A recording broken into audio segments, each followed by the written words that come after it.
ಅಸ್ತ್ರ group presence ಸುದ್ದಿಗೊಂದು ನೇರ ಪ್ರಸಾರದ ಕಾರ್ಯಕ್ರಮಕ್ಕೆ ಸ್ವಾಗತ. Powered by Mukund MGM realty, ಸಾಪ್ರಾಯೋಜಕರಾಗಿ BDG enterprises, master planner groups.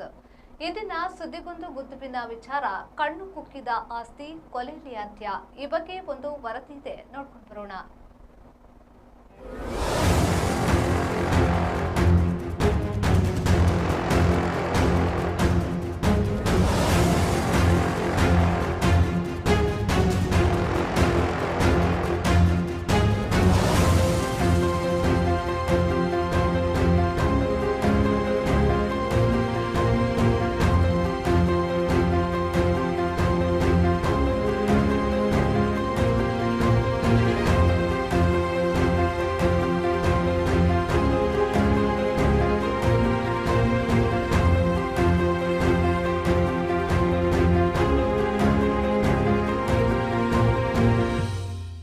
ಎಕೆಎಂಎಸ್ bus ಮಾಲಕ ಹಾಗೂ ರೌಡಿ ಶೀಟರ್ ಸೈಫು ಯಾನೆ ಸೈಫುದ್ದೀನನ್ನ ಬಂಧಿತ 3 ಆರೋಪಿಗಳನ್ನ ಬಳಸಿಕೊಂಡು ಕೆಲವರು ಕೊಲೆ ಮಾಡಿಸಿರುವುದು ತನಿಖೆಯಿಂದ ಬಹಿರಂಗವಾಗಿದೆ. ಹಣಕ್ಕಾಗಿ ಆರೋಪಿಗಳು ಈ ಕೊಲೆ ಮಾಡಿರುವುದಾಗಿ ತನಿಖೆಯಿಂದ ತಿಳಿದು ಬಂದಿದೆ ಎಂದು ಉಡುಪಿ ಜಿಲ್ಲಾ ಪೊಲೀಸ್ ಅಧೀಕ್ಷಕ ಹರಿರಾಮ್ ಶಂಕರ್ ತಿಳಿಸಿದ್ದಾರೆ. ಬಂಧಿತ ಆರೋಪಿಗಳಾದ ಫೈಜಲ್, ಶರೀಫ್ ಹಾಗೂ ಶುಕೂರ್ಗೆ ಸೈಫ್ನನ್ನ ಕೊಲೆ ಮಾಡಲು ವೈಯಕ್ತಿಕ ಕಾರಣಗಳಿದ್ದವು. ವಶಿಷ್ಠ ಕೊಲೆ ಪ್ರಕರಣದಲ್ಲಿ ಜೈಲಿನಲ್ಲಿದ್ದಾಗ ಸೈಫ್ ಯಾವುದೇ ರೀತಿಯಲ್ಲೂ ನೆರವು ಮಾಡಿಲ್ಲ ಎಂಬ ದ್ವೇಷ ಶುಕೂರ್ ಹಾಗೂ ಶರೀಫ್ಗೆ ಇದ್ರೆ, ಫೈಜಲ್ಗೆ ಸೈಫ್ ತನ್ನ ಪತ್ನಿ ಜೊತೆ ಸಂಪರ್ಕದಲ್ಲಿದ್ದ ದ್ವೇಷವೂ ಇತ್ತು. ಇದನ್ನ ಇನ್ನೂ ಕೆಲವರು ಬಳಸಿಕೊಂಡು ಈ ಕೊಲೆ ಮಾಡಿಸಿದ್ದಾರೆ. ಹಣಕಾಸಿನ ವಿಚಾರವಾಗಿಯೇ ಈ ಕೊಲೆ ನಡೆಸಲಾಗಿದೆ ಎಂಬುದು ಪ್ರಾಥಮಿಕ ತನಿಖೆಯಿಂದ ತಿಳಿದು ಬಂದಿದೆ. ಸೈಫ್ನ ಮಣಿಪಾಲ ಮನೆಯಿಂದ ಕೊಡಬೂರು ಮನೆಗೆ ಫೈಜಲ್ ಕರೆದುಕೊಂಡು ಬರುವಾಗ ಶುಕೂರ್ ಮತ್ತು ಶರೀಫ್ ಕೊಡಬೂರು ಮನೆಯ ಶೆಡ್ನಲ್ಲಿ ಅಡಗಿ ಕುಳಿತಿದ್ರು. ಸೈಫ್ ಮನೆಯೊಳಗೆ ಹೋಗುತ್ತಿದ್ದಂತೆ ಈ 3 ಸೇರಿಕೊಂಡು ಕೊಲೆ ಮಾಡಿದ್ದಾರೆ ಎಂದು ಎಸ್ಪಿಯವರು ತಿಳಿಸಿದ್ದಾರೆ. ಈ ಕೊಲೆಗೆ ಇವರು ಹಲವು ತಿಂಗಳಿಂದ ಸಂಚು ನಡೆಸುತ್ತಿದ್ರು. ಕಳೆದ 2 ತಿಂಗಳ ಹಿಂದೆ ಇದನ್ನ ಅಂತಿಮಗೊಳಿಸಿದ್ರು. ಇವರಿಗೆ ಸೈಫ್ ಮೇಲೆ ವೈಯಕ್ತಿಕ ದ್ವೇಷಗಳಿದ್ರು. ಇದು ಸಿಟ್ಟಿನಿಂದ ಮಾಡಿದ ಕೃತ್ಯ ಅಲ್ಲ. ಇವರೆಲ್ಲ ಸೇರಿ ಪೂರ್ವ ಯೋಜಿತವಾಗಿ ಹಣಕಾಸಿನ ವಿಚಾರದಲ್ಲಿ ಸೈಫ್ನನ್ನ ಕೊಲೆ ಮಾಡಿರುವುದು ಪ್ರಾಥಮಿಕ ತನಿಖೆಯಿಂದ ತಿಳಿದು ಬಂದಿದೆ ಎಂದು ಹೇಳಿದ್ರು. ಈ ಪ್ರಕರಣದಲ್ಲಿ ಸಂಚು ರೂಪಿಸಿದ ಆರೋಪದಲ್ಲಿ ಫೈಜಲ್ ಪತ್ನಿ ರಿದಾಳನ್ನ ಕೂಡ ಬಂಧಿಸಲಾಗಿದೆ. ಇದರಲ್ಲಿ ಇನ್ನಷ್ಟು ಮಂದಿ ಬಾಕಿಯಾಗಿರುವುದು ಕಂಡುಬಂದಿದೆ. ಸದ್ಯ ತನಿಖೆ ಮುಂದುವರೆದಿದೆ. ಸಂಚಿನಲ್ಲಿ ಬಾಕಿಯಾಗಿದ್ದ ಎಲ್ಲರನ್ನ ಬಂಧಿಸಿ ಕಾನೂನು ಕ್ರಮ ಜರುಗಿಸಲಾಗುವುದು ಎಂದು ಎಸ್ಪಿ ಅವರು ತಿಳಿಸಿದ್ದಾರೆ. ತನ್ನ ಪತ್ನಿ ರಿಧಾ ಶಬನಾಳಿಗೆ ಕಿರುಕುಳ ನೀಡುತ್ತಿದ್ದ ಕಾರಣಕ್ಕೆ ಸೈಫ್ನನ್ನ ಕೊಲೆ ಮಾಡಿರುವುದಾಗಿ ಫೈಜಲ್ ವಿಚಾರಣೆಯ ವೇಳೆ ತಿಳಿಸಿದ್ದಾರೆ. ಆದರೆ ತನಿಖೆ ನಡೆಸಿದಾಗ ರಿಧಾ ಮತ್ತು ಸೈಫ್ ಮಧ್ಯೆ ಸಾಕಷ್ಟು ಚಾಟಿಂಗ್, ಫೋನ್ ಕರೆಗಳು ನಡೆದಿರುವುದು ಕಂಡುಬಂದಿದೆ. ಸೈಫ್ ಆಕೆಗೆ ಕಿರುಕುಳ ನೀಡುತ್ತಿದ್ದ ಎಂಬುದು ತನಿಖೆಯಿಂದ ಕಂಡುಬಂದಿಲ್ಲ ಎಂದು ಎಸ್ಪಿ ಹರಿರಾಮ್ ಶಂಕರ್ ತಿಳಿಸಿದ್ದಾರೆ. ಕೊಲೆ ನಡೆದ ಸೆಪ್ಟೆಂಬರ್ 27ರಂದು ಬಸ್ಸಿನ ವ್ಯವಹಾರದ ಕುರಿತು ಮಾತನಾಡಲು ಮಂಗಳೂರಿಗೆ ಹೊರಟ ಸೈಫ್ ಮನೆಗೆ ಬಂದ ಫೈಜಲ್ ತನ್ನ ಪತ್ನಿ ರಿಧಾ ಕೊಡಬೂರಿನ ಮನೆಯಲ್ಲಿ ನಿನಗಾಗಿ ಕಾಯುತ್ತಿದ್ದಾಳೆ ಎಂದು ಸುಳ್ಳು ಹೇಳಿ ಕೊಡಬೂರಿನ ಮನೆಗೆ ಕರೆದುಕೊಂಡು ಹೋಗಿದ್ದ. ದಾರಿ ಮಧ್ಯೆ ಇದನ್ನ ದೃಢಪಡಿಸಲು ಸೈಫ್ ಆಕೆಗೆ ಫೋನ್ನಲ್ಲಿ ಕರೆ ಕೂಡ ಮಾಡಿದ್ದ. ಆ ವೇಳೆ ರಿಧಾ ನಾನು ಕೊಡಬೂರು ಮನೆಗೆ ಬರುತ್ತಿದ್ದೇನೆ ಎಂದು ಹೇಳಿದ್ದಾಳೆ. ಅದನ್ನ ನಂಬಿ ಸೈಫ್ ಕೊಡಬೂರು ಮನೆಗೆ ಹೋಗಿದ್ದಾನೆ ಎಂದು ಅವರು ತಿಳಿಸಿದ್ರು. ಕನಿಷ್ಠ 1 ವರ್ಷದಿಂದ ಸೈಫ್ ಮತ್ತು ರಿದಾಳ ಮಧ್ಯೆ ಮಾತುಕತೆ ನಡೆಯುತ್ತಿತ್ತು. ಇದೇ ವಿಚಾರವಾಗಿ ತನ್ನ ಪತ್ನಿಯನ್ನ ಬಳಸಿಕೊಂಡು ಫೈಜಲ್ ಈ ಕೃತ್ಯ ಎಸಗಿದ್ದಾನೆ. ಸಂಚಿನಲ್ಲಿ ಫೈಜಲ್ ಮತ್ತು ಆತನ ಪತ್ನಿ ಇಬ್ಬರು ಬಾಕಿಯಾಗಿದ್ದಾರೆ ಎಂದು ಎಸ್ಪಿ ಅವರು ತಿಳಿಸಿದ್ದಾರೆ. ಬ್ಯೂರೋ ರಿಪೋರ್ಟ್, ವಿ4 ನ್ಯೂಸ್, ಉಡುಪಿ.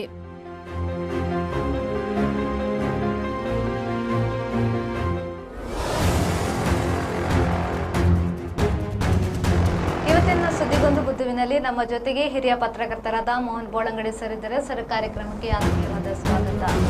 ಬಸ್ ಮಾಲಕ ಸೈಫುದ್ದೀನ್ ಅನ್ನ ಹಣಕ್ಕಾಗಿಯೇ ಕೊಲೆ ಮಾಡಿದ್ದಾರೆಂದು ಪ್ರಾಥಮಿಕ ತನಿಖೆಯಿಂದ ಈಗಾಗಲೇ ತಿಳಿದು ಬಂದಿದೆ. ಆದ್ರೆ ಹಲವು ತಿಂಗಳ ಹಿಂದೆ ಈ ಕೊಲೆಗೆ ಸಂಚು ರೂಪಿಸಿರಬಹುದಾ ಅಂತ ನೋಡಿ. ಯಾವುದೇ ಒಂದು ಹತ್ಯೆ ಮಾಡಬೇಕಾದ್ರೆ ಅದಕ್ಕೊಂದು ಪೂರ್ವ ನಿಯೋಜಿತವಾಗಿ ಒಂದು ಸಂಚು ಇರಲೇಬೇಕು. ಇದು ಏನು ಏಕಾಏಕಿ ಆದಂತಹ ಒಂದು ಪರಸ್ಪರ ಘರ್ಷಣೆಯಾಗಿ ಉಂಟಾದ ಜಗಳದಲ್ಲಿ ಉಂಟಾದ ಹತ್ಯೆ ಅಲ್ಲ.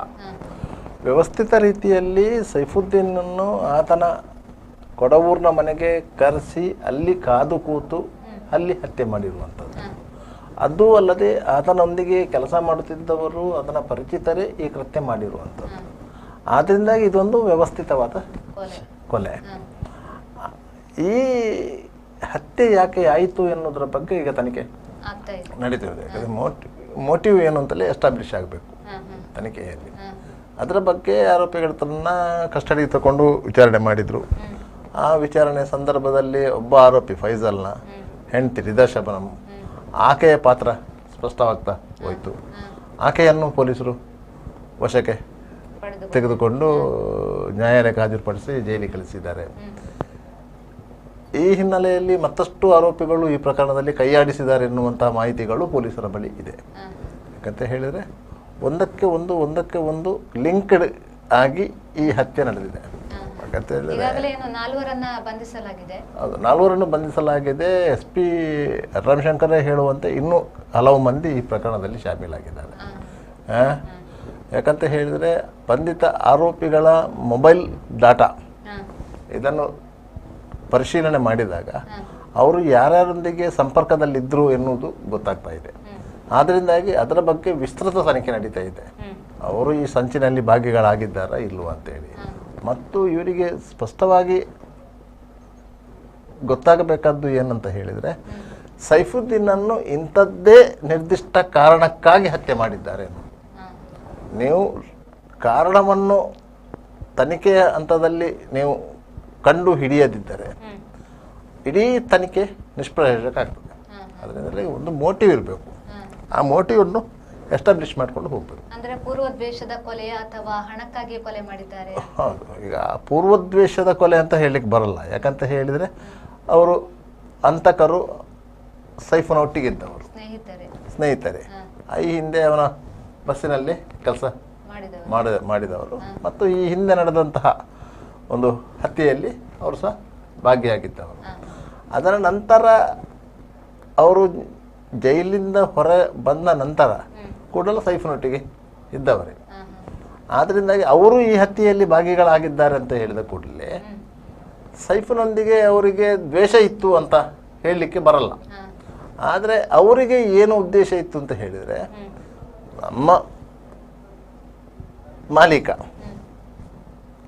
ಒಂದು ಸೂಚಿಸಿದ ಕೆಲಸವನ್ನು ನಾವು ಮಾಡಿ ಕೊಟ್ಟಿದ್ದೇವೆ, ಅದರಲ್ಲಿ ನಮಗೆ ಬರಬೇಕಾದಂತಹ ಲಾಭ ಬರಲಿಲ್ಲ ಅಂತ ಹೇಳಿ ಆ ಲಾಭವನ್ನು ಸೈಫು ಪಡ್ಕೊಂಡ. ಅದರಲ್ಲಿ ನಮಗೆ ಪಾಲು ಬರಲಿಲ್ಲ ಅಂತ ಹೇಳಿ ಅವರ ಮನಸ್ಸಲ್ಲಿ ಒಂದು ಕೊರಿತ ಇತ್ತು. ಅದು ಅಲ್ಲದೆ ಸೈಫು ಅವರಿಗೆ ಏನಾದರೂ ಹಣ ಕೊಡೋದಿದ್ದರೆ ಅವರು ಏನು ಕೆಲಸ ಮಾಡಿದ್ದಾರೆ ಅದಕ್ಕೆ ಸಂಬಳದ ರೂಪದಲ್ಲಿ ಹಣ ಕೊಡ್ತಾ ಇದ್ದಾವೆ ಹೊರತು ಬೇರೆ ಏನು ಹೆಚ್ಚು ಹಣ ಕೊಡ್ತಾ ಇರಲಿಲ್ಲ. ಆದ್ದರಿಂದಾಗಿ ಅವರಿಗೆ ಒಂದು ಸ್ವಲ್ಪ ಅಸಮಾಧಾನ ಇತ್ತು. ಯಾಕಂತ ಹೇಳಿದರೆ ಅವರಿಗೆ ಸಂಬಂಧಪಡದ ವಿಚಾರದಲ್ಲಿ ಕೇವಲ ಸೈಫು ಹೇಳಿದ ಅಂತ ಒಂದು ಮಾತಿಗೆ ಕಟ್ಟು ಬಿದ್ದು ಅವರು ಯಾದವ್, ಉತ್ತರ ಪ್ರದೇಶದ ಮೂಲದವನು, ಅವನನ್ನು ಕೊಂದು ಅಲ್ಲಿ ಬಾವಿಗೆ ಹಾಕಿದವರು. ಆ ಕೇಸು ಟ್ರೇಸೌಟ್ ಆಯಿತು. ಅವರು ಜೈಲಿಗೆ ಹೋದರು. ಒಟ್ಟಿಗೆ ಸೈಫು ಸಹ ಹೋದ. ಸೈಫು ಜಾಮೀನಿನ ಮೇಲೆಗೆ ಬಿಡುಗಡೆಗೊಂಡ. ಅವರು ಜೈಲಲ್ಲಿ ಉಳಿದ್ರು. ಅವರನ್ನು ಬಿಡುಗಡೆಗೊಳಿಸುವಂಥ ಪ್ರಯತ್ನವನ್ನು ಸೈಫು ಮಾಡಲಿಲ್ಲ. ಅದನಂತರ ಅವರು ಕೋರ್ಟ್ ಕೇಸು ಮುಗಿಸ್ಕೊಂಡು ಹೊರಗೆ ಬಂದರು. ಆದರೆ ಅಷ್ಟು ವರ್ಷ 3 ವರ್ಷಗಳ ಕಾಲ ಜೈಲಲ್ಲಿ ಅನವಶ್ಯಕವಾಗಿ ಯಾವುದೇ ಲಾಭ ಇಲ್ಲದೆ ಕೊಳೆ ತಂದಕ್ಕಾಗಿ ಏನಾದರೂ ಪರಿಹಾರ ರೂಪದಲ್ಲಿ ಏನಾದರೂ ಸಿಗಬೇಕಿತ್ತಲ್ಲ ಅವರಿಗೆ ಎನ್ನುವುದು ಅವರ ಆಸೆ ಆಗಿತ್ತು. ಆಸೆ ಸಹಜ.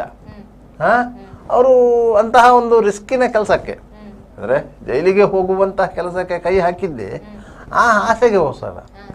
ಆ ಆಸೆ ಪೂರೈಸದ ಇದ್ದಾಗ ಸಹಜವಾಗಿ ಅವರಿಗೆ ಸೈಫಿನ ಮೇಲೆ ಬೇಸರ ಉಂಟಾಗಿದೆ. ಅದನ್ನು ತೋರ್ಪಡಿಸಲಿಕ್ಕೆ ಗೊತ್ತಿಲ್ಲ. ತೋರ್ಪಡಿಸಿದರೆ ಸೈಫು ಇವರನ್ನು ಜೀವಂತ ಬಿಡುವುದಿಲ್ಲ. ಯಾಕಂತ ಹೇಳಿದ್ರೆ ಸೈಫುನ ವರ್ತನೆ ಆ ರೀತಿ ಇತ್ತು. ಆತ ಸಹ ರೌಡಿ ಶೀಟರ್, 10 ಹಲವು ಪ್ರಕರಣಗಳಲ್ಲಿ ಭಾಗಿಯಾದವನು. ಅದರಿಂದ ಅವನ ವರ್ತನೆ ಆ ರೀತಿ ಇತ್ತು.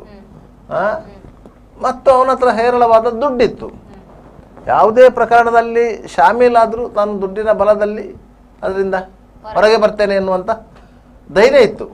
ಯಾಕಂತ ಹೇಳಿದ್ರೆ ಅವನು ತನ್ನ 20-21ನೇ ವಯಸ್ಸಿನಲ್ಲಿ ಒಬ್ಬ ಕುಖ್ಯಾತ ರೌಡಿಯನ್ನೇ ಕೊಂದು ಜೈಲಿಗೆ ಹೋದವನು. ಸೈಫೇನು ಇತ್ತೀಚಿನ ದಿನಗಳಲ್ಲಿ ರೌಡಿ ಆದವನಲ್ಲ, ಅವನು ಸಹ ಒಬ್ಬ ರೌಡಿಯನ್ನೇ ಕೊಂದು ಜೈಲಿಗೆ ಹೋದವನು. ತನ್ನ 22-23 ವರ್ಷದೇನು ಪುಂಡಲಿಕ ನಾಯಕ್ ಅಂತ ಹೇಳಿ ಒಬ್ಬನನ್ನು ಅವನು ಕೊಂದವನು.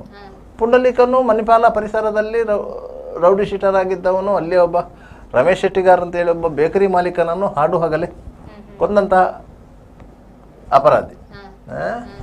ಅಂಥವನನ್ನೇ ಈ ಸೈಫು ತನ್ನ ಸಹೋದರರೊಟ್ಟಿಗೆಲ್ಲ ಸೇರಿಕೊಂಡು ಕೊಂದವನು. ಅದರಿಂದಾಗಿ ಅವನಿಗೆ ಆ ಧೈರ್ಯ ಒಂದಿತ್ತು. ಅದರಿಂದಾಗಿ ಅವನನ್ನು ಎದುರು ಹಾಕೊಳ್ಳಿಕ್ಕೆ ಧೈರ್ಯ ಇವರಿಗೆ ಇರಲಿಲ್ಲ.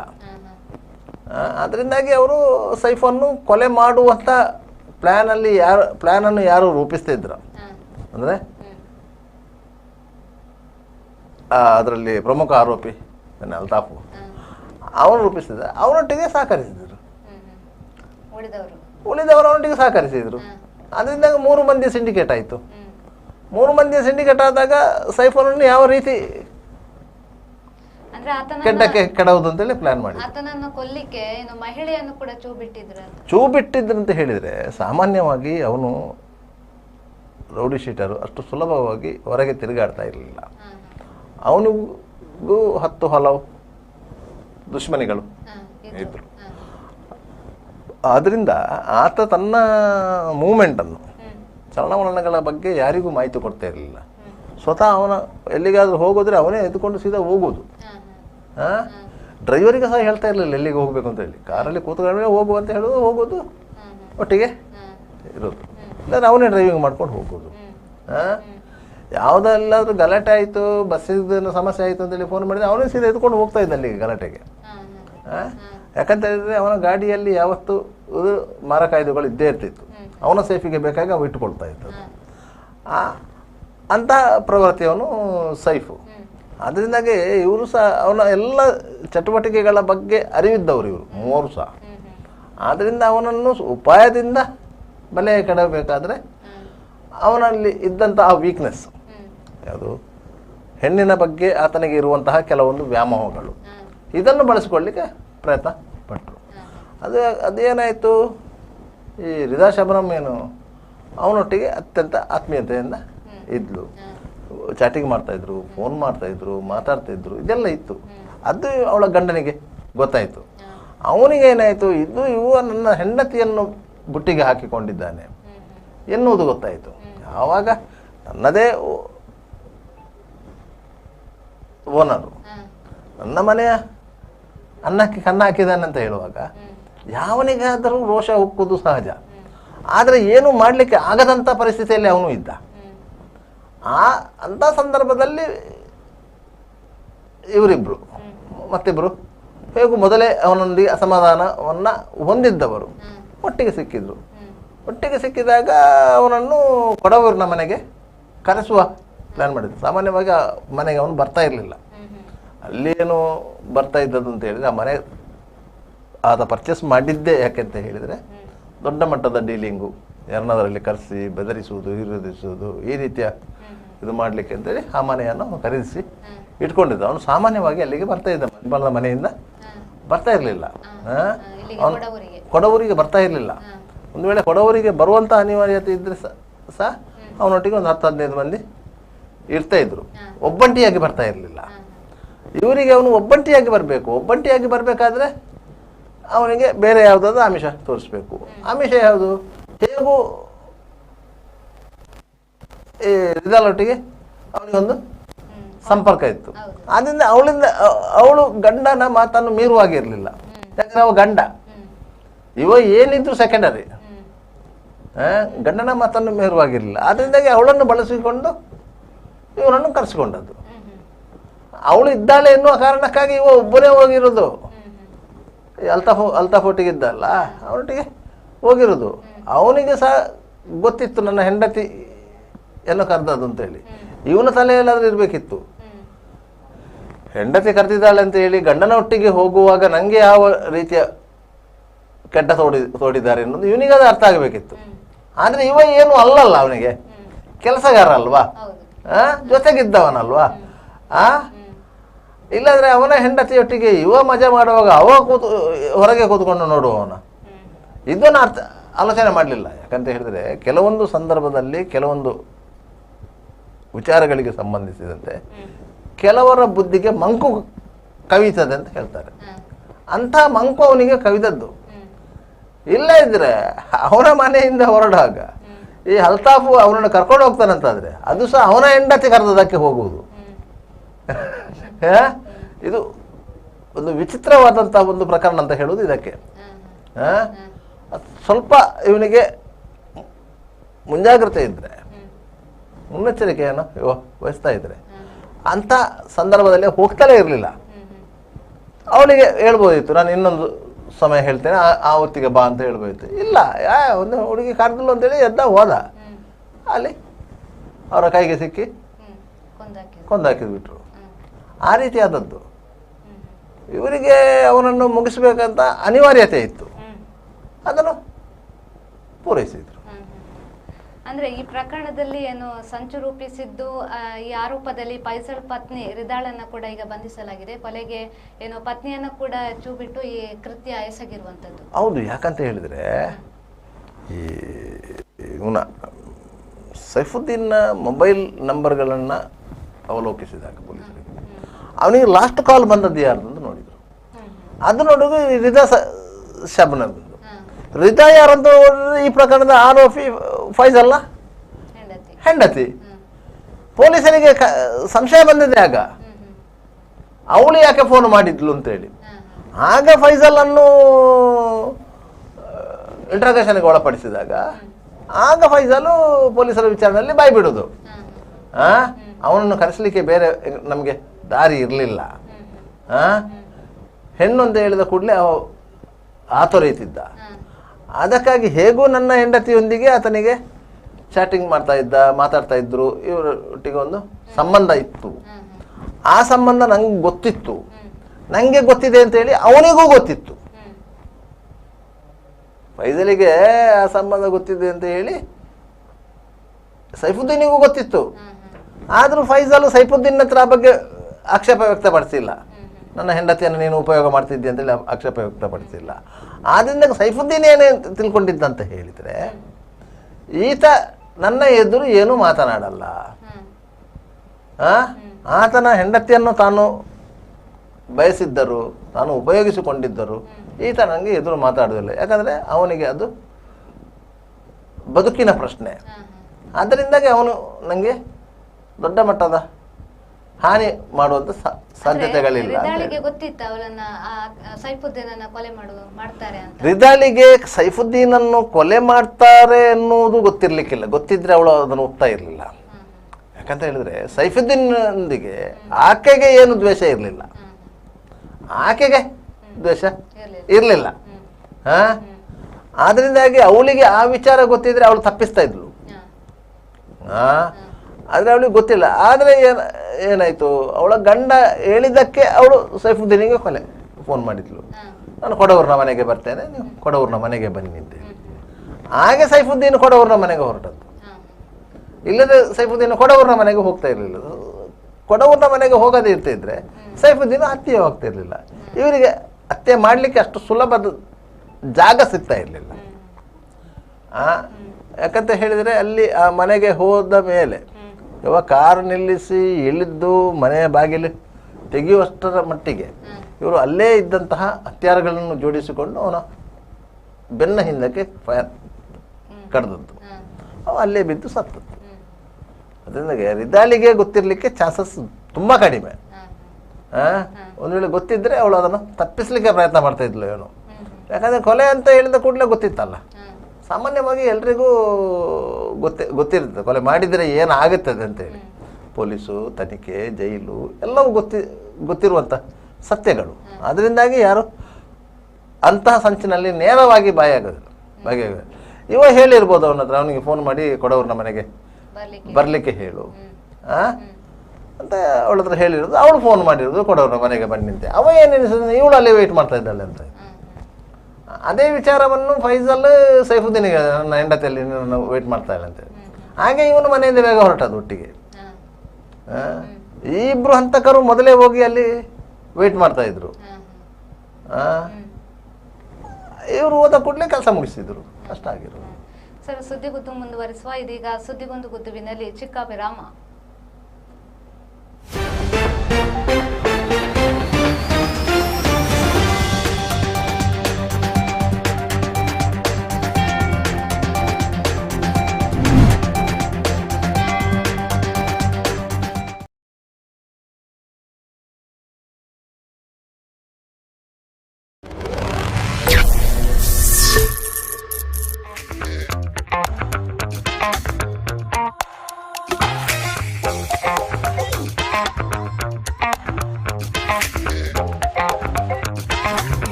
Park with ease at Ajanta Business Center with security access and convenience at your fingertips.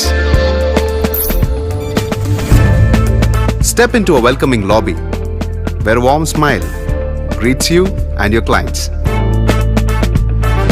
With top-tier amenities, Ajanta set the stage for our success, leading us to Ashoka Business Center as our next upgrade. Invest in workspaces managed by Vortex. Invest smart. Invest in Mangaluru. The Father Mullah Charitable Institutions, the most modern linear accelerator, only one of its kind in this region for specific burning of cancer cells. We have all precision equipments and instruments for both invasive and non-invasive surgical procedures and diagnosis, ultrasonic color Doppler, CT scan and MRI machines. The operation theaters are equipped with contemporary equipments, high-tech intensive care units, neo and postnatal units, burns unit, cath lab and cardiothoracic units are fully equipped. Our NICU is the largest in the city. The blood bank and cell separator and casualty are 24-hour services. The Father Mullah Charitable Institutions.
Devdas Ganpati Pai Enterprises. All kinds of quality and attractive material available at one place. Biggest showroom in Mangalore city. Admired by public at large. The showroom of your choice. B. Devdas Ganpati Pai Enterprises. Near New Chitra Talkies, Mangalore.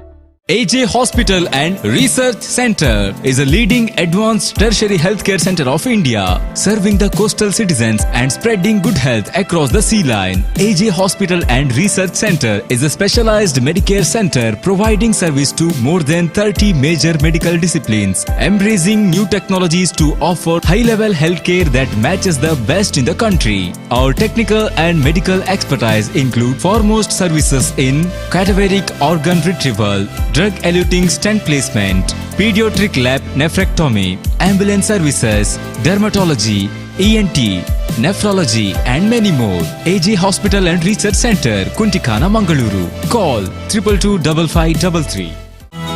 Ideal ice cream, milky way to your heart.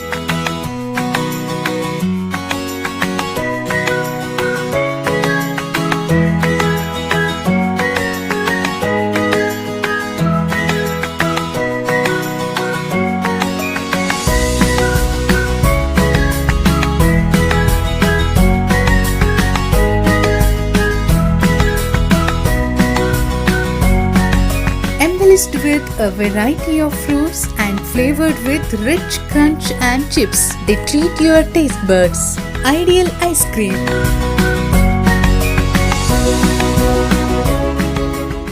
Vasudeva Stores, store for your inner needs. Visit us to find trendy innerwear from major brands.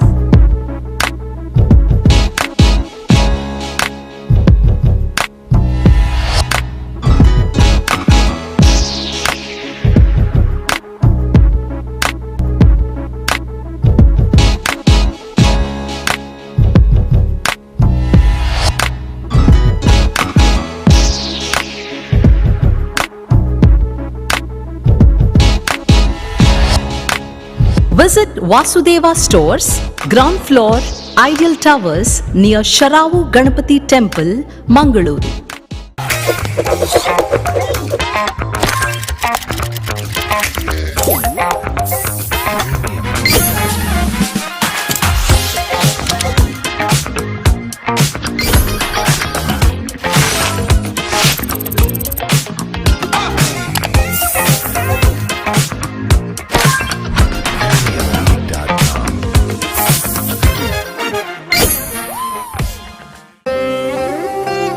ನನ್ನ ಬಾಲ್ಯ ಅಮೂಲ್ಯ ನೆನಪುಗಳಿಂದ ತುಂಬಿತ್ತು. ಸಮಯದ ಸವಾಲನ್ನು ಎದುರಿಸಿ ನಿಂತ ಪರಂಪರೆ.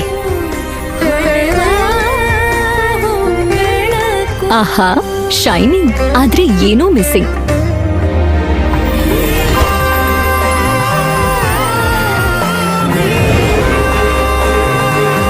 ಶತಮಾನದ ವಾರಸುದಾರಿಕೆಯ ಹೊಸ ಮುಖ ಭೀಮಾ. ಬದಲಾವಣೆ ಹೊಳೆಯುತ್ತಿದೆ.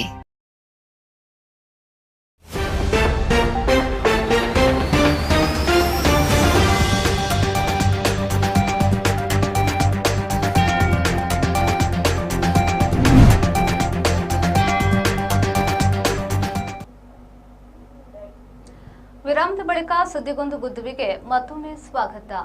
ಸರ್, ಇವಾಗ ಸೈಫುದ್ದೀನ್ ಮೇಲೆ ಕೂಡ ಹಲವು ಪ್ರಕರಣಗಳು ಈ ಹಿಂದೆ ಇದ್ದವು. ಎಷ್ಟೋ 18 ಪ್ರಕರಣಗಳೇನೇ ಇದ್ದವು. ಏನು ಪೂರ್ವ ದೇಶದ ದ್ವೇಷದಿಂದಲೇ ಈ ಕೊಲೆ ಆಗಿರಬಹುದಾ ಅಂತ? ಮೇಲ್ನೋಟಕ್ಕೆ ನಿಮಗೆ ಈ ಕೊಲೆ ಪ್ರಕರಣ ಪೂರ್ವದ್ವೇಷದಿಂದಲೇ ಆಗಿದೆ ಅಂತ ಅನಿಸ್ತಾ ಇದೆ. ಆದರೆ ಈಗ ಹತ್ಯೆಯಲ್ಲಿ ನೇರವಾಗಿ ಭಾಗಿಗಳಾದ 3 ಮಂದಿ ಏನಿದ್ದಾರೆ ಅವರಿಗೆ ದ್ವೇಷ ಇತ್ತು. ದ್ವೇಷ ಇದ್ದ ಕಾರಣಕ್ಕಾಗಿ ಆತನನ್ನು ಆ ರೀತಿಯಾಗಿ ಕೊಲೆ ಮಾಡಿರುವಂಥದ್ದು.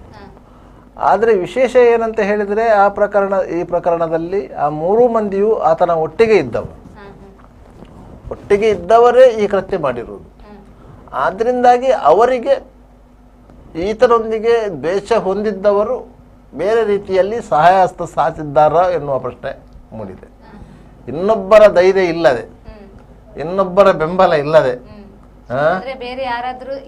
ಇರ್ಬೋದು ಅಂತ ಕಾಣ್ತಾ ಇದೆ. ಯಾಕಂತ ಹೇಳಿದ್ರೆ ಸೈಫುದ್ದೀನ್ನ ಮೇಲೆ 18 ಕೇಸುಗಳಿತ್ತು. ಅದರಲ್ಲಿ ಬಹುತೇಕ ಕೇಸುಗಳು ಹೊಡೆದಾಟಕ್ಕೆ ಸಂಬಂಧಪಟ್ಟಂಥ ಕೇಸುಗಳು, ವ್ಯಾವಹಾರಿಕ ದ್ವೇಷದ ಹಿನ್ನೆಲೆಯಲ್ಲಿ ಆದಂತಹ ಹೊಡೆದಾಟಗಳು ಅವೆಲ್ಲವು.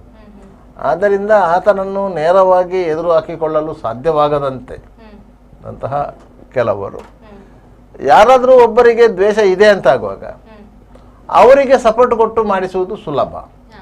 ಇಲ್ಲದ್ರೆ ಅವರೇ ಮಾಡಿಸಿದರೆ ಅವರಿಗೆ ಖರ್ಚು ಜಾಸ್ತಿ. ಹೇಗೂ ಒಬ್ಬರು ಮಾಡುವವರಿದ್ದಾರೆ, ಅದರಿಂದಾಗಿ ಅವರಿಗೆ ಸಪೋರ್ಟ್ ಕೊಟ್ಟು ಮಾಡಿಸಿದ್ದಾರೆ. ಅದರಿಂದಾಗಿ ಅಂತಹ ಸಾಧ್ಯತೆಗಳು ಜಾಸ್ತಿ ಇದೆ.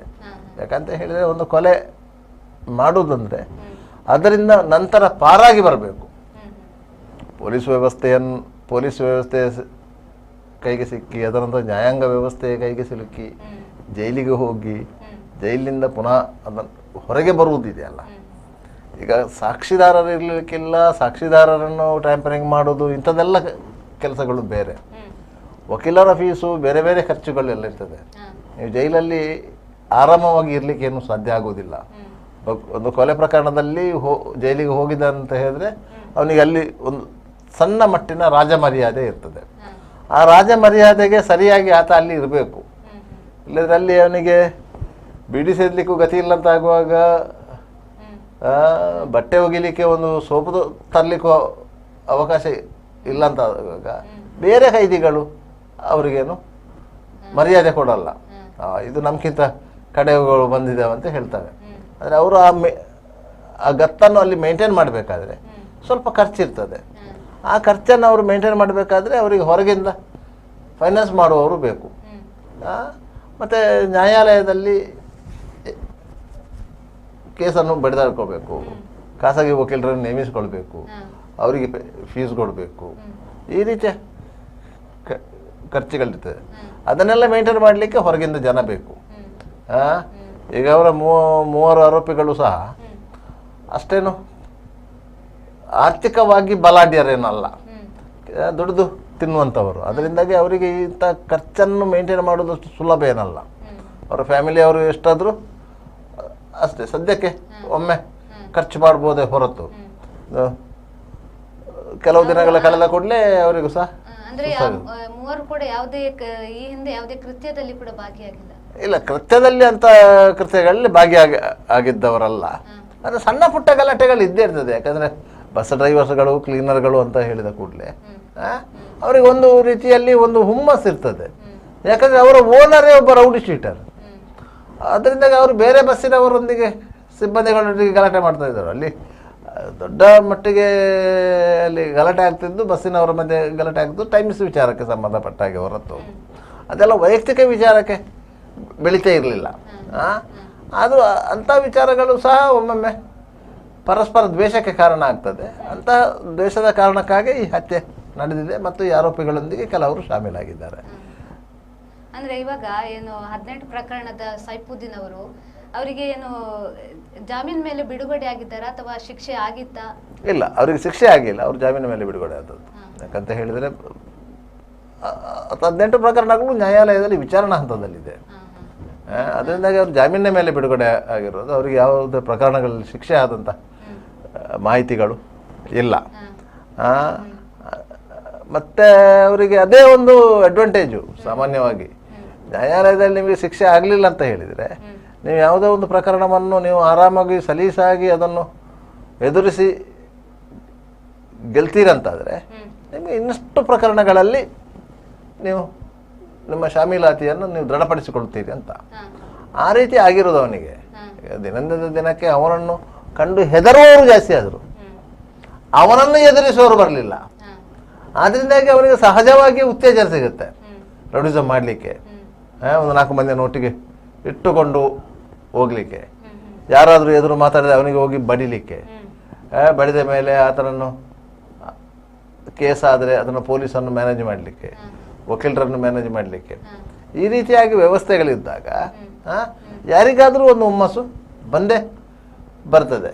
ಇವನು ವಸಿಷ್ಠ ಸತ್ಯನಾರಾಯಣ ಯಾದವರನ್ನು ಕೊಲೆ ಮಾಡಿದಂಥ ಸಂದರ್ಭದಲ್ಲಿ ಈ ಆರೋಪಿಗಳು ಸುರಿಗೆ ಸಿಕ್ಕಿಬಿದ್ರಲ್ಲ, ಸಿಕ್ಕಿಬಿದ್ದಾಗ ಸೈಫುನ ಹೆಸರೇ ಬಂದದ್ದು. ಆದರೆ ಸೈಫು ಮೊದಲ 1 ವಾರದಲ್ಲಿ ಬಂಧನಕ್ಕೆ ಒಳಗಾಗಿಲ್ಲ. ಅವನು ಆರಾಮಾಗಿ ತಿರುಗಾಡ್ತಿದ್ದ, ನನ್ನ ಮುಟ್ಟುವುದಿಲ್ಲ ಅಂತ ಇದ್ರು. ಪೊಲೀಸರ ಮೇಲೆ ಒತ್ತಡಗಳಿತ್ತು, ಅವನನ್ನು ಮುಟ್ಟಬಾರ್ದು ಅಂತೆಲ್ಲ ಒತ್ತಡಗಳಿತ್ತು.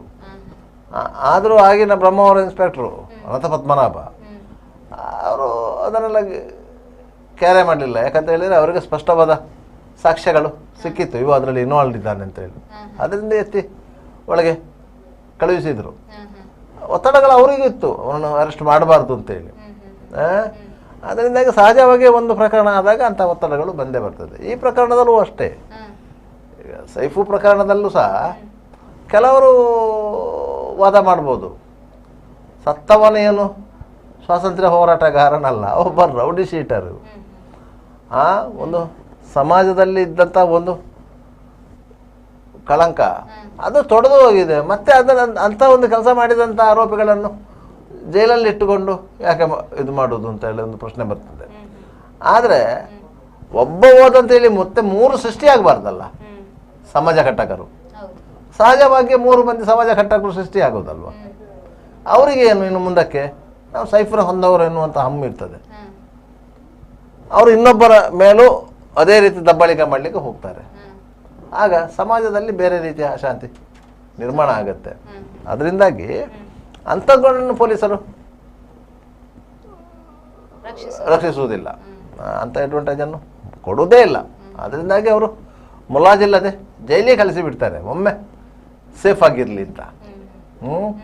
ಇನ್ನು ಮುಂದಕ್ಕೆ ತನಿಖೆ ಆಗುತ್ತೆ, ತನಿಖೆ ನಂತರ ಚಾರ್ಜ್ ಶೀಟ್ ಹಾಕ್ತಾರೆ, ಚಾರ್ಜ್ ಶೀಟ್ ಆಗಿದ ಮೇಲೆ ಕೋರ್ಟಲ್ಲಿ ಕೇಸ್ ಚಾರ್ಜ್ ಆಗುತ್ತೆ, ಸಾಕ್ಷಿ ವಿಚಾರಣೆ ಆಗುತ್ತೆ. ಎಷ್ಟು ಮಂದಿ ಸಾಕ್ಷಿ ಹೇಳ್ತಾರ, ಎಷ್ಟು ಮಂದಿ ಸಾಕ್ಷಿ ಹೇಳೋದಿಲ್ವ, ಎಲ್ಲವೂ ತದನಂತರದ ಪ್ರಶ್ನೆ. ಯಾಕಂದರೆ ಇಲ್ಲಿ ಪ್ರತ್ಯಕ್ಷದರ್ಶಿಗಳಂತಿಲ್ಲ, ಇದ್ದವನು ಒಬ್ಬನೇ, ಅವ ಸತ್ತಿದ್ದಾನೆ. ಇನ್ನು ಬೇರೆ ಪ್ರತ್ಯಕ್ಷದರ್ಶಿಗಳಿಲ್ಲ ಇದರಲ್ಲಿ. ಸರ್ಕಮ್ಸ್ಟೆನ್ಷಿಯಲ್ ಎವಿಡೆನ್ಸಿನ ಮೇಲೆ ಅದು ಹೋಗ್ಬೇಕಷ್ಟೇ. ಬೇರೆ ಸಾಂದರ್ಭಿಕ ಸಾಕ್ಷಿಗಳು ಮತ್ತು ಟೆಕ್ನಿಕಲ್ ಎವಿಡೆನ್ಸ್ಗಳು ಅದರ ಮೇಲೆ ಇನ್ನು ಆ ಕೇಸ್ ಸ್ಟ್ಯಾಂಡ್ ಆಗಬೇಕು. ಯಾಕಂತ ಹೇಳಿದರೆ ಅವರಿಬ್ಬರು ಆರೋಪಿ ಮತ್ತು ಸೈಫುದ್ದೀನ್ ಒಟ್ಟಿಗೆ ಮನೆಯಿಂದ ಹೊರಟಿದ್ದಾರೆ ಎನ್ನುವುದಕ್ಕೆ ಸಾಕ್ಷಿಗಳು ದೊರಕ್ತದೆ. ಆ ಸಾಕ್ಷಿಗಳ ಆಧಾರದಲ್ಲಿ ಅಲ್ತಾಫ್ರ ಮೇಲೆ ಕೇಸ್ ಪ್ರೂವ್ ಆಗಬೇಕು. ಅಲ್ತಾಫ್ರ ಮೇಲೆ ಕೇಸ್ ಪ್ರೂವ್ ಆಗುವಾಗ ಅಲ್ತಾಫ್ರೊಟ್ಟಿಗಿಂತ ಮತ್ತಿಬ್ಬರ ಮೇಲೂ ಕೇಸ್ ಪ್ರೂವ್ ಆಗಬೇಕು. ಮತ್ತು ಆತನನ್ನು ಉಪಾಯದಿಂದ ಕೊಡಗೂರಿನ ಮನೆಗೆ ಕರೆಸಿದಂತಹ ರಿದಾ ಶಬನಮ್ ಆಕೆ ಮೇಲೂ ಕೇಸ್ ಪ್ರೂವ್ ಆಗಬೇಕು. ಒಟ್ಟಾರೆಯಾಗಿ ಆ ರೀತಿಯಾಗಿ ವಿಚಾರಣಾ ಹಂತದಲ್ಲಿ ಏನೇನು ಬೆಳವಣಿಗೆಗಳು ಆಗಲಿಕ್ಕೆ ಸಾಧ್ಯತೆ ಇದೆ. ಒಟ್ಟಾರೆಯಾಗಿ ಈ ಪ್ರಕರಣದಲ್ಲಿ ಆರೋಪಿಗಳು ಏನು ಆಲೋಚನೆ ಮಾಡ್ತಾರೆ ಅಂತ ಹೇಳಿದರೆ, ಒಮ್ಮೆ ಇದರಲ್ಲಿ ಜಾಮೀನಾಗಿ ಹೊರಗೆ ಬಂದರೆ ಸಾಕುತ್ತೇವೆ. ಈ ಜಾಮೀನಾಗಿ ಹೊರಗೆ ಬಂದರೆ ಏನಾಗುತ್ತೆ ಅಂತ ಹೇಳಿದರೆ, ಕೇಸಿನ ಟ್ರಯಲ್ ಇದೆ ಅಲ್ಲ, ಅದು ಮುಂದಕ್ಕೆ ಹೋಗ್ತಾ ಇರ್ತದೆ. ನೀವು ಕಸ್ಟಡಿಯಲ್ಲಿದ್ದಾಗ ಕೇಸು ಫೇಸ್ ಮಾಡುವುದಕ್ಕೂ ಜಾಮೀನಿನ ಮೇಲೆ ಹೊರಗಿದ್ದ ಸಂದರ್ಭದಲ್ಲಿ ಪ್ರಕರಣವನ್ನು ಎದುರಿಸುವುದಕ್ಕೂ ವ್ಯತ್ಯಾಸಗಳಿವೆ. ನೀವು ಇಲ್ಲಿ ಸಾಕ್ಷಿದಾರರನ್ನು ಕನ್ವಿನ್ಸ್ ಮಾಡಲಿಕ್ಕೆ ಸಾಧ್ಯ ಆಗ್ತದೆ. ನೋಡು ಮಾರಾಯ, ನೀವು ಸಾಕ್ಷಿ ಹೇಳಬೇಡ, ನಾವು ಉದ್ದೇಶಪೂರ್ವಕವಾಗಿ ಕೊಂದಿರೋದು ಈ ರೀತಿ ಕಾರಣ, ನೀನಾದೇನು ಮಾಡ್ತಿದ್ದಿ, ನೀನು ಅಂತಂದೇ ಮಾಡ್ತಾ ಇದ್ದಿ, ಅದರಿಂದಾಗಿ ನೀನು ನನಗೆ ಸಹಕರಿಸು ಅಂತ ಕೇಳ್ಕೊಳ್ಬೋದು. ಆದರೆ ಆ ಅವಕಾಶ ಅವರು ಜೈಲಲ್ಲಿ ಇರುವಾಗ ಇದ್ದರೆ ಆ ಸಂದರ್ಭದಲ್ಲಿ ಇರುವುದಿಲ್ಲ. ಅದರಿಂದಾಗಿ ಜೈಲಲ್ಲಿ ಒಳಗಿದ್ದು ಪ್ರಕರಣವನ್ನು ಫೇಸ್ ಮಾಡುವುದಕ್ಕೂ ಜೈಲಿನಿಂದ ಹೊರಗೆ ಬಂದು ಪ್ರಕರಣವನ್ನು ಫೇಸ್ ಮಾಡೋದಕ್ಕೂ ವ್ಯತ್ಯಾಸಗಳಿವೆ. ಆದ್ದರಿಂದಾಗಿ ಈ ಪ್ರಕರಣದ ಆರೋಪಿಗಳು ಆರಂಭದಲ್ಲಿ ಏನು ಎನಿಸ್ತಾರೆ ಅಂತ ಹೇಳಿದರೆ, ಜೈಲಿಂದ ಹೊರಗೆ ಬರುವ ದಾರಿಯನ್ನು ಹುಡುಕ್ತಾರೆ. ಈಗ ಇನ್ನೊಂದು ತಿಂಗಳಲ್ಲಿ, ಯಾಕಂದರೆ ಇನ್ನು ಚಾರ್ಜ್ ಶೀಟ್ ಆಗದೆ ಯಾವುದೇ ವಕೀಲರುಗಳು ಈಗ ಬೇಲ್ ಅಪ್ಲಿಕೇಶನ್ ಫೈಲ್ ಮಾಡೋದಿಲ್ಲ. ಯಾಕಂತ ಹೇಳಿದರೆ ಹೇಗೂ ಕೆಳಗಿನ ಕೋರ್ಟುಗಳು ಜಾಮೀನು ಕೊಡೋದಿಲ್ಲ, ಸೆಷನ್ಸ್ ಕೋರ್ಟು ಜಾಮೀನು ಕೊಡಬೇಕು. ಉಡುಪಿ ಸೆಷನ್ಸ್ ಕೋರ್ಟಿಗೆ ಬೇಲ್ ಅಪ್ಲಿಕೇಶನ್ ಹಾಕಿದರೆ ತನಿಖೆ ಮುಗಿಲಿಲ್ಲ ಅಂತ ಹೇಳಿ ಪೊಲೀಸರು ಆಕ್ಷೇಪಣೆ ಸಲ್ಲಿಸ್ತಾರೆ. ಯಾಕೆ ತನಿಖೆಗೆ ನ್ಯಾಯಾಲಯಗಳು ಅಡ್ಡಿಪಡಿಸುವುದಿಲ್ಲ. ಅದರಿಂದಾಗಿ ಬೇಲ್ ಅಪ್ಲಿಕೇಶನ್ ಹಾಕುವುದೇ ಇಲ್ಲ. ಈಗ ರಿದಾ ಶಬನಮ್ನ ಮೇಲೆ ಇರುವಂತಹ ತೋರಿಕೆ ಆರೋಪ ಏನು, ಆಕೆ ಫೋನ್ ಮಾಡಿ ಆತನನ್ನು ಕರೆಸಿಕೊಂಡಿದ್ದಾರೆ. ಅವಳೇನು ನೇರವಾಗಿ ಆ ಪ್ರಕರಣದಲ್ಲಿ ಭಾಗಿಯಾಗಿರಲಿಲ್ಲ. ಯಾಕಂತ ಹೇಳಿದರೆ ಅವಳನ್ನು ನ್ಯಾಯಾಲಯಕ್ಕೆ ಪ್ರೊಡ್ಯೂಸ್ ಮಾಡುವಂಥ ಸಂದರ್ಭದಲ್ಲಿ ಪೊಲೀಸರು ಒಂದು ರಿಮಾಂಡ್ ರಿಪೋರ್ಟ್ ಅಂತ ಸಬ್ಮಿಟ್ ಮಾಡಿರ್ತಾರೆ. ಅವಳು ಈ ರೀತಿಯಾಗಿ ಈ ಪ್ರಕರಣದಲ್ಲಿ ಒಳಗೊಂಡಿದ್ದಾಳೆ, ಆದ್ದರಿಂದ ಇವಳನ್ನು ನ್ಯಾಯಾಂಗ ಬಂಧನದಲ್ಲಿ ಇರಿಸಬೇಕು ಅಂತೇಳಿ ಒಂದು ರಿಮಾಂಡ್ ರಿಪೋರ್ಟ್ ಅಂತ ಹಾಕ್ತಾರೆ. ಆ ರಿಮಾಂಡ್ ರಿಪೋರ್ಟ್ನಲ್ಲಿ ಪೊಲೀಸರು ಅವಳ ಮೇಲೆ ಏನು ಚಾರ್ಜಸ್ ಮಾಡಿದ್ದಾರೆ ಅದರ ವಿವರಗಳಿರ್ತದೆ. ಅದರ ಮೇಲೆ ಆಕೆ ಪರವಾಗಿ ವಕೀಲರು ಬೇಲ್ ಅಪ್ಲಿಕೇಶನ್ ಹಾಕ್ಬೋದು. ಅದನ್ನೊಂದು ಹೆಣ್ಣು ಅಂತ ಎನ್ನುವ ಕಾರಣಕ್ಕಾಗಿ. ಮತ್ತು ಆಕೆ ಹತ್ಯೆಯಲ್ಲಿ ನೇರ ಭಾಗಿಯಲ್ಲ, ಅವಳ ಗಂಡ ಭಾಗಿ. ಗಂಡ ಹೇಳಿದ್ದಕ್ಕೆ ಅವಳು ಫೋನ್ ಮಾಡಿದ್ದಾಳೆ, ಕರೆಸಿಕೊಂಡಿದ್ದಾಳೆ. ಹೊರತು ಕರೆಸಿಕೊಂಡಂಥ ಸ್ಥಳದಲ್ಲಿ ಅವಳು ಇರಲಿಲ್ಲ, ಅವಳು ಬೇರೆ ಅವಳ ಮನೆಯಲ್ಲಿದ್ಲು. ಅದರಿಂದಾಗಿ ಅವಳಿಗೆ ಜಾಮೀನು ಸಿಗ್ಬೋದು. ಕೆಳಗಿನ ಕೋರ್ಟಲ್ಲಿ, ಸೆಷನ್ಸ್ ಕೋರ್ಟಲ್ಲಿ ಜಾಮೀನು ಸಿಗ್ಬೋದು. ಚಾರ್ಜ್ ಶೀಟ್ ಆಗುವ ಮೊದಲೇ ಸಿಗ್ಬೋದು, ಸಿಗಬಾರ್ದಂತ ಏನಿಲ್ಲ. ಒಂದು ವೇಳೆ ಸೆಷನ್ಸ್ ಕೋರ್ಟಲ್ಲಿ ಜಾಮೀನು ಸಿಗದಿದ್ದರೆ ಮತ್ತು ಹೈಕೋರ್ಟಲ್ಲಿ ಪ್ರಯತ್ನ ಪಡ್ಬೋದು, ಹೈಕೋರ್ಟಲ್ಲಿ ಜಾಮೀನು ಸಿಗುತ್ತೆ. ಅದರಲ್ಲಿ ಅವಳಿಗೆ ಜಾಮೀನು ಸಿಗಲಿಕ್ಕೆ ಈ ಸಂದರ್ಭದಲ್ಲೂ ಏನು ಅಷ್ಟು ಕಷ್ಟ ಆಗಲಿಕ್ಕಿಲ್ಲ ಅಂತ ಕಾಣ್ತದೆ. ಯಾಕಂದರೆ ಅವಳು ನೇರ ಭಾಗಿಯಲ್ಲ ಅಂತೇಳಿ. ನೇರ ಭಾಗಿಯಲ್ಲ ಅಂತ ಆದ ಕೂಡಲೇ ನಿಮಗೆ ಅದರ ತೀವ್ರತೆ ಕಡಿಮೆ ಆಗ್ತದೆ. ಅವಳು ಕಾನ್ಸ್ಪಿರಸಿಯಲ್ಲಿ ಇದ್ದಾಳೆ ಅಂತ ಒಪ್ಪುಕೊಳ್ಳುವ. ಕಾನ್ಸ್ಪಿರಸಿಗೂ ನೇರ ಭಾಗಿತ್ವಕ್ಕೂ ವ್ಯತ್ಯಾಸಗಳಿವೆ. ಅದರಿಂದಾಗಿ ಅವಳಿಗೆ ಜಾಮೀನು ಆಗ್ಬೋದು. ಅವಳಿಗೆ ಒಬ್ಬಳಿಗೆ ಜಾಮೀನಾದರೆ ಬಾಕಿ 3 ಮಂದಿ ಆರೋಪಿಗಳಿಗೂ ನಂತರದ ದಿನಗಳಲ್ಲಿ ಚಾರ್ಜ್ ಶೀಟ್ ಆದ ಮೇಲೆ ಜಾಮೀನು ಆಗ್ಬೋದು. ಜಾಮೀನು ಆದ ಮೇಲೆ ಆ ಪ್ರಕರಣದ ತೀವ್ರತೆ ಕಡಿಮೆ ಆಗುತ್ತೆ. ಸಾರ್ವಜನಿಕರಲ್ಲಿ ಇರುವಂತಹ ಕೆಲವೊಂದು ಸಂಶಯಗಳೆಲ್ಲ ಆ ಪ್ರಕರಣದಲ್ಲಿ ಜಾಮೀನು ಆದ ಮೇಲೆ ಆ ತೀವ್ರತೆ ಕಡಿಮೆ ಆಗುತ್ತೆ. ಅದರಿಂದಾಗಿ ಆ ಪ್ರಕರಣ ಇನ್ನೊಂದು 5 ವರ್ಷ 6 ವರ್ಷ ಮುಂದಕ್ಕೆ ಹೋದ ಸಂದರ್ಭದಲ್ಲಿ ಉಡುಪಿ ಜನರಿಗೆ ನೆನಪೇ ಇರೋದು, ಸೈಫು ಅಂತ ಒಬ್ಬ ಇದ್ದ, ಅವು ಈ ರೀತಿಯಾಗಿ ಕೊಲೆ ಆಗಿದ್ದಾರೆ, ಅವರನ್ನು ಇಂಥವರು ಕೊಲೆ ಮಾಡಿದ್ದಾರೆ ಎನ್ನುವುದು ನೆನಪೇ ಇರುವುದಿಲ್ಲ. ಸೈಫುನ ಮನೆಯವರಿಗೆ ಮತ್ತು ಆರೋಪಿಗಳ ಮನೆಯವರಿಗೆ ಮಾತ್ರ ನೆನಪಿರಬೇಕೇ ಹೊರತು ಸಾರ್ವಜನಿಕವಾಗಿ ಅದು ಚರ್ಚೆಗೆ ಒಳಪಡುವಂಥ ವಿಷಯ ಆಗಿರುವುದಿಲ್ಲ. ಆ ಸಂದರ್ಭದಲ್ಲಿ ಟ್ರಯಲ್ ನಡೀತದೆ. ಏನು ಬಾಹ್ಯ ಒತ್ತಡಗಳಿರೋದಿಲ್ಲ ನ್ಯಾಯಾಲಯದ ಮೇಲೆ. ನ್ಯಾಯಾಲಯದ ಮುಂದೆ ಏನೆಲ್ಲ ಸಾಕ್ಷ್ಯಾಧಾರಗಳಿದೆ ಅದರ ಮೇಲೆ ಆ ಪ್ರಕರಣದ ತೀರ್ಪು ಬರ್ಬೋದು ಅಂತ ಕಾಣ್ತದೆ. ಸರ್, ಇವಾಗ ಅದರಲ್ಲಿ ಏನು ವಸಿಷ್ಠ ಪ್ರಕರಣದಲ್ಲಿ ಏನು ಅವರು ಜೈಲಲ್ಲಿದ್ದಾಗ ನೆರವು ಕೊಟ್ಟಿಲ್ಲ ಎನ್ನುವ ಕಾರಣಕ್ಕೆ ಸೈಫುದ್ದೀನನ್ನ ಕೊಲೆ ಮಾಡಿದ್ದಾರ ಅಂತ ನೋಡಿ. ವಸಿಷ್ಠ ಸತ್ಯನಾರಾಯಣ ಯಾದವ್ ಮುಂಬೈನಲ್ಲಿ ಲೇಡೀಸ್ ಬಾರ್ ಹೊಂದಿದ್ದ. ಎಂತಪ್ಪ, ಜಯ ಬಾರ ವಿಜಯ ಬಾರ ಎಂಥದ್ದೊಂದು ಬಾರ್ ಆಯಿತಾ. ಸೈಫುದ್ದೀನ್ ಮುಂಬೈಗೆ ಹೋದಂಥ ಸಂದರ್ಭದಲ್ಲಿ ಆ ಬಾರಿಗೆ ಹೋಗ್ತಾ ಇದ್ದ, ಆ ಲೇಡೀಸ್ ಬಾರಿಗೆ. ಹಾಗೆ ಅವರಿಬ್ಬರ ಮಧ್ಯೆ ಪರಿಚಯ ಆಗಿತ್ತು.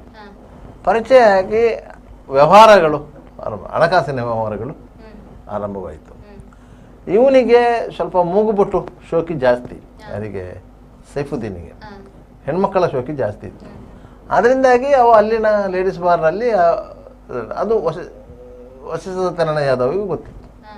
ಆದ್ದರಿಂದಾಗಿ ಇವನಿಗೆ ಸಹ ಹೆಣ್ಮಕ್ಕಳನ್ನು ತೋರಿಸಿ ಇವನ ದುಡ್ಡು ತಗೊಂಡಿದ್ದ, ಸಾಲ ತಗೊಂಡಿದ್ದ, ವಾಪಸ್ ಕೊಟ್ಟಿದ್ದ, ಈ ರೀತಿಯ ವ್ಯವಹಾರ ಇತ್ತು. ಅದನಂತರ ಅಲ್ಲಿ ಒಬ್ಬ ಮ್ಯಾನೇಜರ್ ಇದ್ದ, ಆತನಿಗೂ ಈ ವಸಿಷ್ಠ ಸತ್ಯನಾರಾಯಣ ಯಾದವ್ಗೂ ಸಮಸ್ಯೆ ಆಯಿತು. ಅವನನ್ನು ಕೆಲಸದಿಂದ ಬಿಟ್ಟರು. ಕೆಲಸದಿಂದ ಬಿಟ್ಟಂಥ ಸಂದರ್ಭದಲ್ಲಿ ಈತ ವಸಿಷ್ಠನಿಗೆ ಕೊಟ್ಟ ಹಣ ವಾಪಸ್ ಬರಲಿಲ್ಲ. ಇಂಥ ಸಂದರ್ಭದಲ್ಲಿ ಆ ಬಾರಿನ ಮಾಲೀಕ ವಸಿಷ್ಠ ಆಗಿರಲಿಲ್ಲ. ಅವ ಅದನ್ನು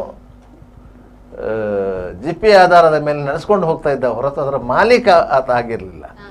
ಆ ಮಾಲೀಕ ಆಗಿದ್ದವರು ಉಡುಪಿ ಸಮೀಪದ ಪಾಂಗಾಳದವರು, ಅವರು ಬಂಟ ಕಮ್ಯುನಿಟಿಗೆ ಸೇರಿದವರು. ಆಗ ಇವ ಹೇಗೆ ಉಡುಪಿ ಅವನು, ಅವರು ಇಲ್ಲಿ ಬ್ರೈನ್ ಎಮರೇಜ್ ಆಗಿ ಮನೆಯಲ್ಲಿ ಕೋಮಾ ಸ್ಟೇಜಲ್ಲಿ ಇದ್ದವರು. ಅದನ್ನು ಇವ ಏನು ಮಾಡಿದ, ಅವ ಹೇಗೂ ಹಣ ಕೊಡುವುದಿಲ್ಲ. ಇವರ ಕೈಯಿಂದ ಸಿಗ್ನೇಚರು ಇಲ್ಲದ ತಮ್ಮ ಇಂಪ್ರೆಷನ್ ತಗೊಂಡು ಆ ಬಾರನ್ನೇ ಟೇಕ್ ಓವರ್ ಮಾಡುವ ಅಂತೇಳಿ ಇವ ಆಲೋಚನೆ ಮಾಡಿದ್ದು. ಸೈಫುದ್ದೀನ್ ಆ ಬಾರನ್ನೇ ಒಳಗೆ ಹಾಕುವ ಅಂತ ಹೇಳಿ ಕೊಟ್ಟ ಹಣಕ್ಕೆ ಆ ಬಾರನ್ನೇ. ಅದಕ್ಕೆ ಕೌಶಿಕ್ ಅಂತೇಳಿ ಅವನು ಮತ್ತೊಬ್ಬ ಆ ಬಾರಲ್ಲಿ ಮ್ಯಾನೇಜರ್ ಆಗಿದ್ದವು, ಅವನು ಸಹಕಾರ ಮಾಡಿದ. ನೀವು ಹಾಗೆ ಮಾಡಿ ನಾನು ಮೇಂಟೈನ್ ಮಾಡ್ತೇನೆ ಅಂತ ಹೇಳಿ, ನಿಮ್ಮ ಹಣ ನಾವು ಕೊಡ್ತೇವೆ, ಅದರ ಲಾಭದಲ್ಲಿ ಮಾಡು, ಆ ರೀತಿ ಮಾಡುವ ಅಂತ ಹೇಳಿ. ಆ ಕಾರಣಕ್ಕಾಗಿ ವಸಿಷ್ಠ ಸತ್ಯನಾರಾಯಣ ಯಾದವನನ್ನು ಇವ ಊರಿಗೆ ಕರೆಸ್ಕೊಂಡದ್ದು. ಊರಿಗೆ ಕರೆಸ್ಕೊಂಡು ಅವನಿಗೆ ಇಲ್ಲಿ ಹೋಟೆಲ್ ರೂಮ್ ಮಾಡಿ, ಅವನಿಗೆ ವೆಹಿಕಲ್ ಅರೇಂಜ್ ಮಾಡಿ, ಅವನನ್ನು ಇದು ಕೊಡಗಿಗೆಲ್ಲ ಟೂರ್ ಕರ್ಕೊಂಡು ಹೋಗಿ ಅವನ ಮನಸ್ಸನ್ನು ಸಂಪ್ರೀತಗೊಳಿಸಿ ಅವನನ್ನು ಕರ್ಕೊಂಡು ಬಂದು ಕೊನೆಗೆ ಇಲ್ಲಿ ಕೊಂದದ್ದು. ಅಷ್ಟೆಲ್ಲ ಮಾಡಿ ಆದಮೇಲೆ ಕೊಂದದ್ದು. ಇವರ ಉದ್ದೇಶ ಏನಿತ್ತು ಅಂತ ಹೇಳಿದ್ರೆ ಆ ಬಾರನ್ನು ಕಬ್ಜಾ ಮಾಡುವಂಥ ಉದ್ದೇಶ ಇತ್ತು. ಅವರಿಗೆ ಸುಲಭ ಆಗ್ತಾ ಇತ್ತು. ಯಾಕಂತ ಹೇಳಿದರೆ ಪಾಂಗಾಳದಲ್ಲಿರುವ ಅದರ ಮೂಲ ಮಾಲೀಕರು ಏನಿದ್ದಾರೆ ಅವರು ಹೇಗೂ ಕೋಮಾ ಸ್ಟೇಜಲ್ಲಿ ಇದ್ದವರು. ಅವರ ಸಿಗ್ನೇಚರು ಇಲ್ಲದ್ರೆ ಹೆಬ್ಬೆಟ್ಟು, ಅದನ್ನು ಯಾವುದಾದ್ರೂ ಒಬ್ಬ ನೋಟ್ರಿ ವಕೀಲರ ಇಲ್ಲ ಸಬ್ ರಿಜಿಸ್ಟ್ರಾರ್ ಆಫೀಸನ್ನ ಸಿಬ್ಬಂದಿಗಳೊಟ್ಟಿಗೆ ಏನಾದರೂ ಒಂದು ಡಾಕ್ಯುಮೆಂಟ್ ಕ್ರಿಯೇಟ್ ಮಾಡಿ ಅದನ್ನು ಕ್ರಿಯೇಟ್ ಮಾಡ್ಬೋದಿತ್ತು. ಆ ಬಾರಿನಿಂದ ವಸಿಷ್ಠ ಸತ್ಯನಾರಾಯಣವನ್ನು ಹೊರದುಡ್ಬೋದಿತ್ತು, ಇವರು ಅದರಲ್ಲಿ ಪ್ರವೇಶ ಪಡಿಬೋದಿತ್ತು. ಈ ರೀತಿಯ ಅವಕಾಶಗಳಿತ್ತು. ಅದನ್ನು ಆಲೋಚನೆ ಮಾಡಿ ಅವರು ವಸಿಷ್ಠ ಸತ್ಯನಾರಾಯಣವನ್ನು ಕರೆಸಿಕೊಂಡದ್ದು ಮತ್ತು ಕೊಲೆ ಮಾಡಿರೋದು. ಆದರೆ ಅವರು ಯಾವಾಗ ಅದರಲ್ಲಿ ಸಿಕ್ಕಾಕೊಂಡ್ರ ಆ ಪ್ಲ್ಯಾನ್ ಫೇಲ್ಯೂರ್ ಆಯಿತು.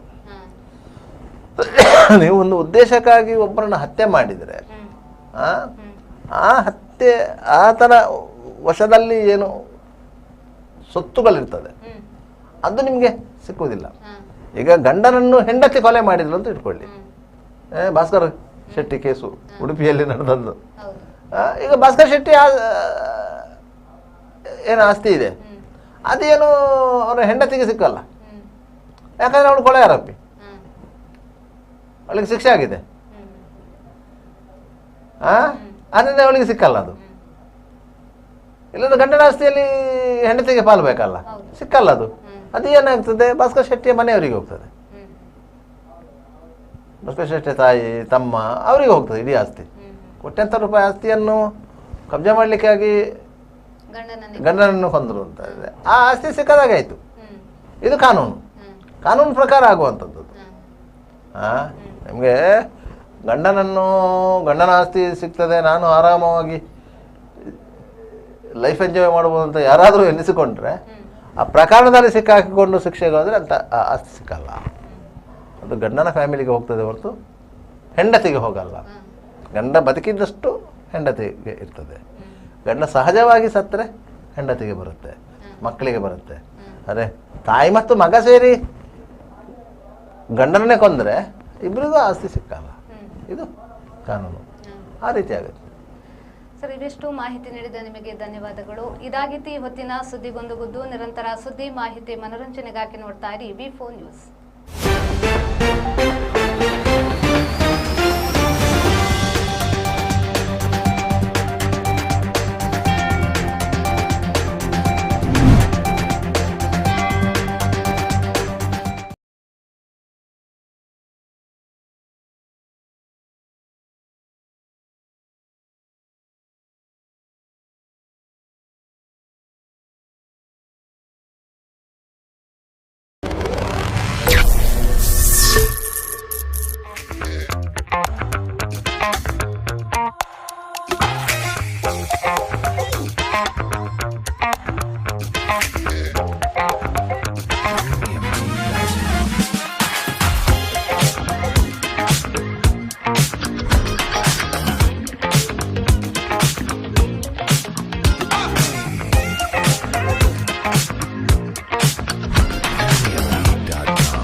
Park with ease at Ajanta Business Center with security access and convenience at your fingertips.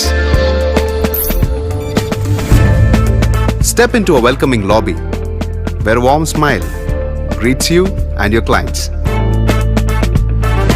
With top-tier amenities, Ajanta set the stage for our success, leading us to Ashoka Business Center as a next upgrade. Invest in workspaces managed by Vertex. Invest Smart. Invest in Mangaluru.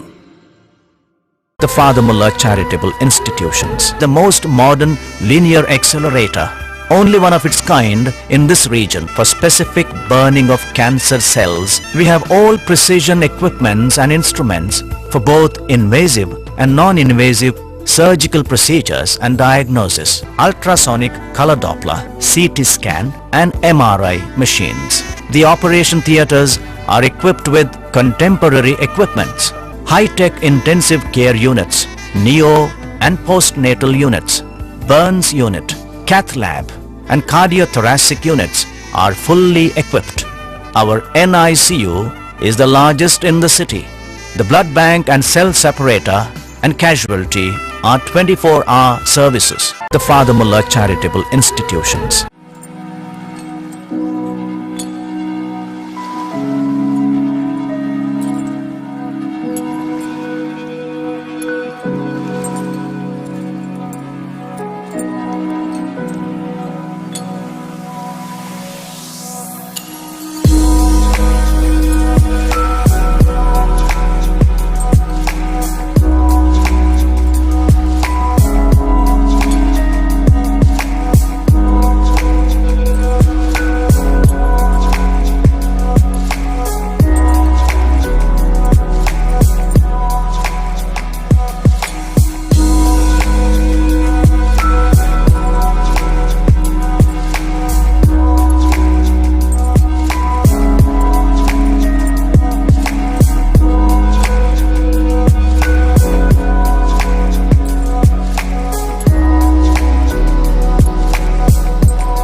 Devdas Ganpati Pai Enterprises.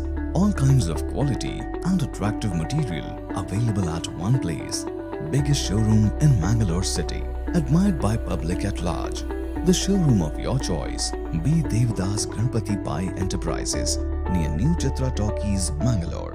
AJ Hospital and Research Center is a leading advanced tertiary healthcare center of India, serving the coastal citizens and spreading good health across the sea line. AJ Hospital and Research Center is a specialized Medicare center providing service to more than 30 major medical disciplines, embracing new technologies to offer high-level healthcare that matches the best in the country. Our technical and medical expertise include foremost services in cadaveric organ retrieval, drug-eluting stent placement, pediatric lab nephrectomy, ambulance services, dermatology, ENT, nephrology and many more. AJ Hospital and Research Center, Kuntikana, Mangaluru. Call 222553. Ideal ice cream, milky way to your heart.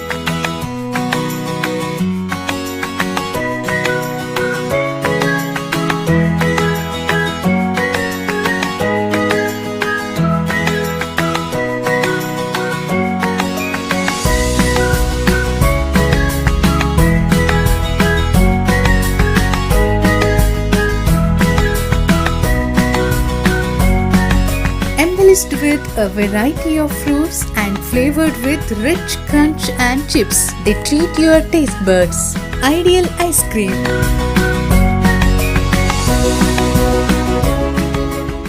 Vasudeva Stores. Store for your inner needs. Visit us to find trendy innerwear from major brands.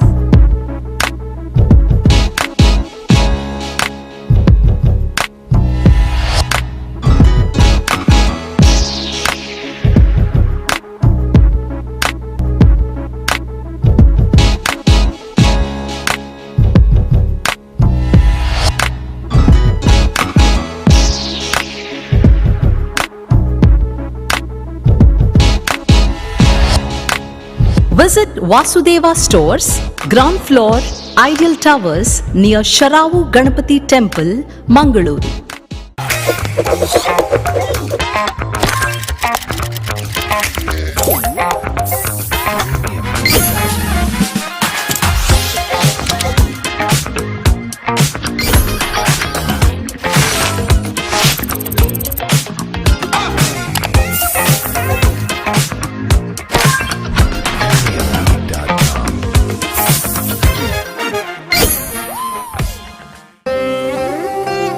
ನನ್ನ ಬಾಲ್ಯ ಅಮೂಲ್ಯ ನೆನಪುಗಳಿಂದ ತುಂಬಿತ್ತು.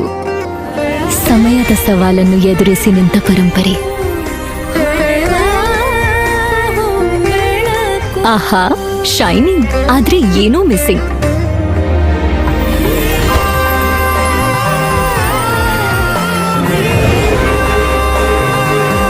ಶತಮಾನದ ವಾರಸುದಾರಿಕೆಯ ಹೊಸ ಮುಖ ಭೀಮಾ. ಬದಲಾವಣೆ ಹೊಳೆಯುತ್ತಿದೆ.